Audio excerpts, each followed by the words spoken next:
Ito ang GMA Regional TV News. Patay matapos makipagbarilan sa mga pulis ang isa sa dalawang suspect sa pang-hold up sa San Juan, Batangas. Base sa investigasyon, Miyerkules ng gabi na magkasunod na hinold up ng dalawang suspect ang dalawang convenience store sa Batangas. Tumakas ang dalawa sakay ng motorsiklo.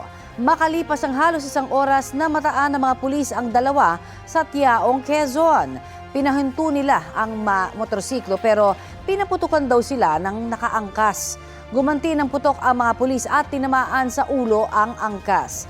Dead on arrival siya sa ospital. Nakatakas ang motorcycle rider na tinamaan din ng bala hanggang mahuli siya kalaunan. Na-recover ang isang baril, mga bala at perang pinaniniwala ang ninakaw. Isang pulis ang sugatan sa insidente. Ayon sa Police Regional Office 4A, sumuko kalaunan sa Calamba, Laguna ang leader umano ng grupo. Wala siyang pahayag at ang sugatang suspect. Iniimbestigahan pa ang insidente.